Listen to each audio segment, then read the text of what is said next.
Welcome to the Natural Super Kids podcast, where you will discover practical strategies to inspire you to boost the health and nutrition of your kids.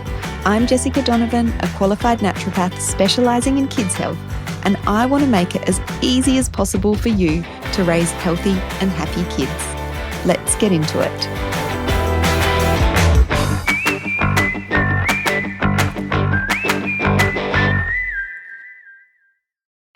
Hello. Welcome back to the Natural Super Kids podcast. Jessica Donovan here. So glad to have you here with me today for this really important topic that we're going to be talking about, which is histamine intolerance. Now, histamine intolerance is getting more and more common in adults and in children too. And the information that I'm going to be sharing today is really relevant to both children and adults. It does become more common in adults, and I think you'll see why as we talk about some of the causes of histamine intolerance.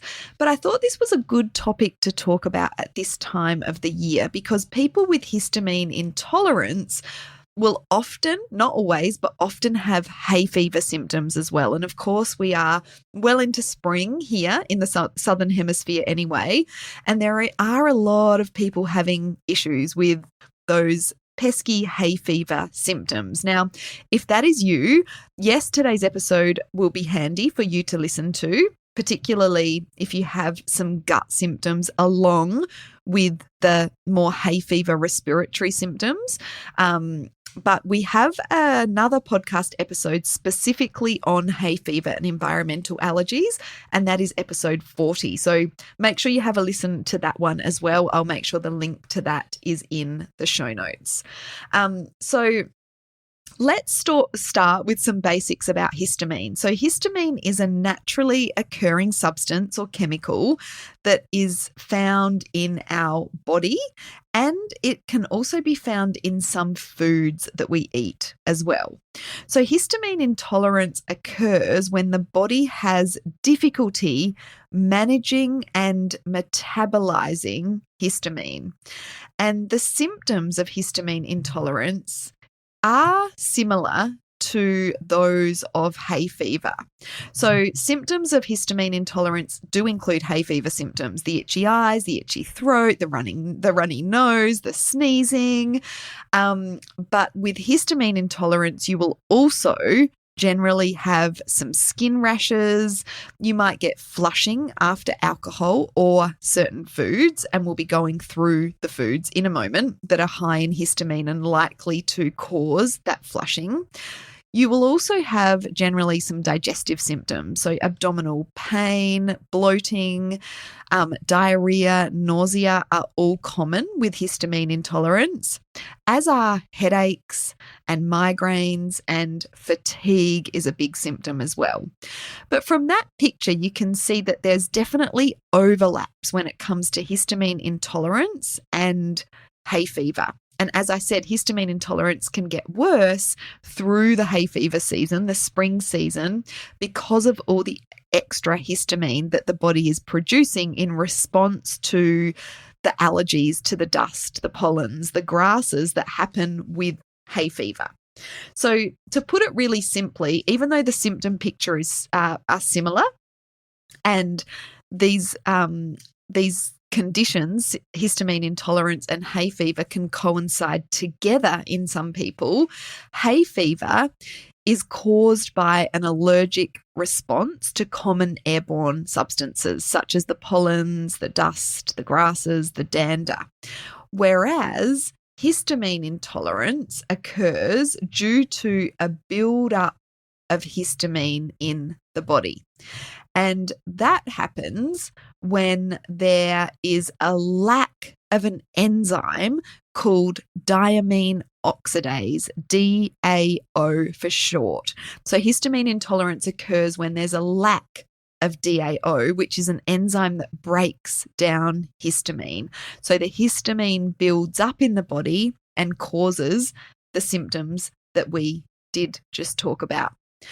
Now, there's a few different causes of histamine intolerance. So, one of those is gut inflammation. When the gut is inflamed over a long period of time, that can lead to a reduction of the enzyme DAO and then subsequently histamine intolerance. And gut inflammation can happen for a variety of different reasons.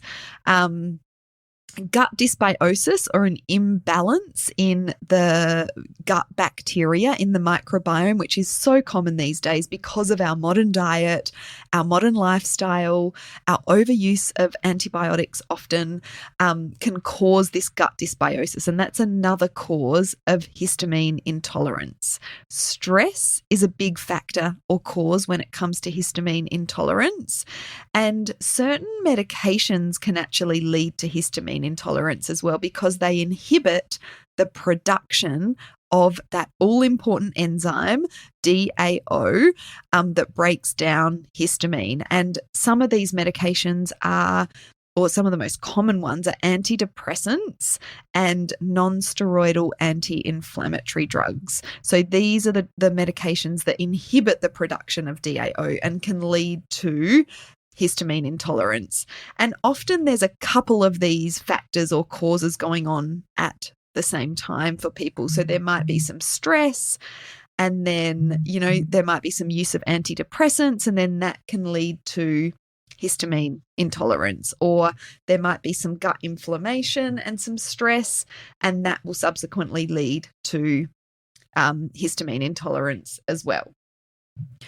So we've talked about the symptoms, we've talked about the causes, we've talked about, what it is, and hopefully I've explained that well. So what we need to do when we have histamine intolerance, first and foremost, is look at the foods that we're eating. As I said, certain foods are high in histamine, and that is the last thing we want to be adding to our body when our body is not breaking down that histamine adequately. So foods that are high in histamine, if we think of those aged foods, because histamine increases in foods as they age, and the same with fermented foods. As foods ferment, the histamine levels increase in them as well. So some of those foods, like fermented foods that are known to be really good for gut health and for gut symptoms, if those foods are making you worse, that's a red flag that histamine intolerance is at play for you. So foods that are high in histamine are things like aged cheeses, aged meats, fermented foods, all fermented foods, including alcohol, fish, especially tinned fish or smoked fish, berries, citrus fruits, spinach, spices, eggs. So these are just some of the common foods that are high in histamine. And as you can hear, it's a really broad kind of range of fruits and vegetables and foods that we might otherwise think of as healthy, such as berries and fish. So we want to be avoiding or reducing the amount of these foods. And, online there are lots of histamine charts when it comes to, foods to avoid, and different people will have a different tolerance level when it comes to histamines as well. So they're the key foods that you really want to be avoiding or leaving out of your diet if you have histamine intolerance or you suspect histamine intolerance, because you'll find when you reduce or eliminate those foods from your diet, your symptoms will improve really quickly. So removing those histamine foods from your diet should provide quick symptomatic relief. But as you know, if you've been a long-time listener of Natural Super Kids, we're not just after that symptomatic relief. We want to be looking at, why is this happening and what can we do to address the cause so that you can enjoy these high histamine foods that, as I said, can be really healthy in a healthy gut. So the first thing we want to be thinking about is addressing the particular cause. we might want to look at our stress levels. We might want to reduce that gut inflammation, or think about switching over or off of certain medications that could be causing that inhibition of the enzyme, the all-important enzyme that breaks down histamine in the body. So we want to be thinking of addressing the cause, and this cause is going to be different for everybody. And I do highly recommend that you work with a practitioner to uncover and address that underlying cause. And that is certainly something we can help with at Natural Super Kids. You can head on over to our website and look at the book an appointment page to get more information about that. And I'll be sure to pop that link in the show notes so it's really easy for you to find. The next thing we can do is work on restoring our body's natural ability to break down histamine, which makes sense, right? If histamine intolerance occurs when the body has difficulty managing and metabolizing histamine, we want to optimize the production of DAO, which is that enzyme that breaks down histamine. So the good news is there are certain nutrients that help support the production of diamine oxidase, the enzyme, and they are vitamin B6, vitamin C, and zinc. So we want to make sure that our child or ourselves, whoever's experiencing the histamine intolerance, is getting adequate levels of these nutrients. And that will generally mean a supplement for a period of time to optimize the levels of these nutrients. The other thing that we can do to restore our body's natural ability to break down histamine is to support the integrity of the gut barrier with things like the amino acid glutamine, gelatin, vitamin A, vitamin D, and zinc. These are really key nutrients and nutritional compounds that support the integrity of the gut barrier. So we want to be looking at these, getting these nutrients into our children or ourselves as well. And don't worry, we can, it might be overwhelming thinking, well, I've got to get in B6 and zinc and vitamin C and glutamine and vitamin A and vitamin D. That sounds like a lot of different supplements. But working with a practitioner, you'll be able to get sometimes even an all-in-one formula that contains all of these nutrients in one. So it doesn't need to mean taking 10 different supplements, which we know is not realistic, particularly when it comes to kids' health, and not necessary either. And the other thing that we can do, the last thing that we want to be doing to restore our body's natural ability to break down the histamine, is to support the healthy bacteria balance in the gut. And yes, that means probiotics, but not any probiotic will do. Some probiotics will actually increase the symptoms of histamine intolerance. As I said before, fermented foods certainly will. So you want to make sure that you are looking at a probiotic that is histamine friendly. And again, ideal to work with a practitioner on this, because there's a wide range, and different probiotics will be beneficial for different people depending on what is going on and what the underlying causes could be. But I do really like the Lactobacillus rhamnosus LGG strain at a potency of 20 billion CFUs as a general kind of good probiotic supplement that will be fairly safe for most people that have histamine intolerance. But getting on that right probiotic will help to support that healthy bacteria balance. And remember, I said before, one of the causes of histamine intolerance is dysbiosis. It's an imbalance of good and bad bacteria within the digestive system. So we want to be optimizing that healthy bacteria within the gut. And there's all kinds of things that can lead to dysbiosis or imbalance over the years. And most of it comes down to our Western diet, our Western environment, our Western lifestyle.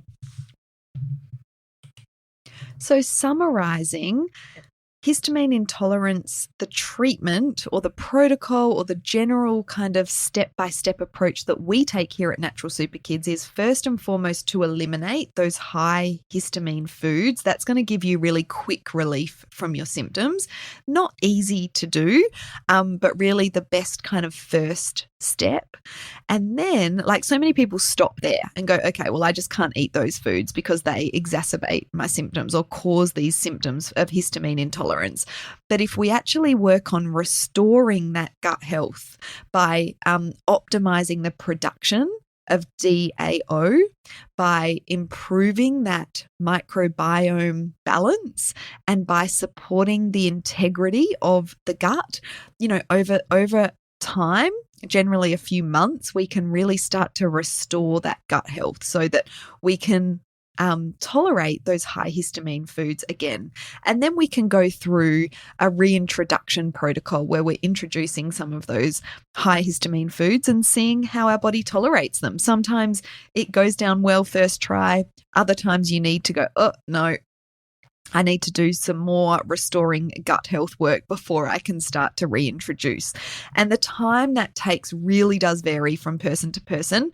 The good news in children is because they generally haven't had, this decline in their gut health they haven't had as many years for that decline to be happening, the treatment response and results are generally much quicker for children. So that really is good news because we don't want to be keeping our kids off, certain foods for long periods of time if we can help it. So hopefully this has given those of you who are out there with histamine intolerance and who have been avoiding those high histamine foods for long periods of time, some hope that you can, restore that gut health to a point where you can reintroduce these histamine foods. And as always, I do highly recommend working with a practitioner.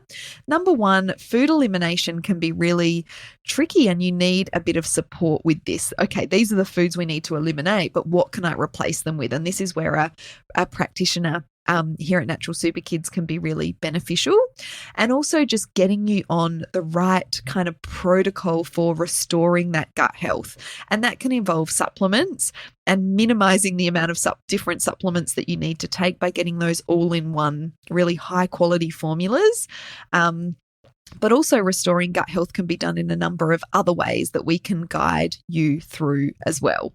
And then, of course, that reintroduction phase can get a little bit murky and messy, depending on, what's going on. And so there's a way to keep track of things as you're reintroducing them that makes that a whole lot easier. You don't want to mess things up in that reintroduction phase and sort of be back to square one. So working with a practitioner can make this whole process much faster and much more efficient and really help you to get on top of that restoring gut health, which is a big part of the picture.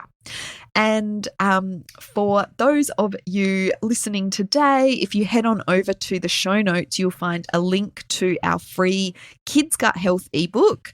The principles in that Kids Gut Health ebook are really relevant for adults as well. So if you haven't got a copy of that yet, make sure you download it. We take you through a step-by-step process using diet and lifestyle mainly through that ebook for restoring your children's gut health. And as I said, very much applicable to adults as well. So grab a copy of that because that'll be really helpful in this process too. Thank you so much for listening. I'd love to hear from you over on Instagram at Natural Super Kids. Come on over, send me a message. Let me know what you got out of this episode. I love hearing from our podcast listeners, and I will see you next week. Bye.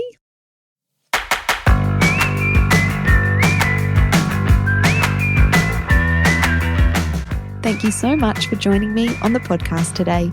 Head on over to our website, naturalsuperkids.com, for the show notes for this episode, as well as a whole heap of inspiration to help you raise healthy and happy kids. I'll see you next week.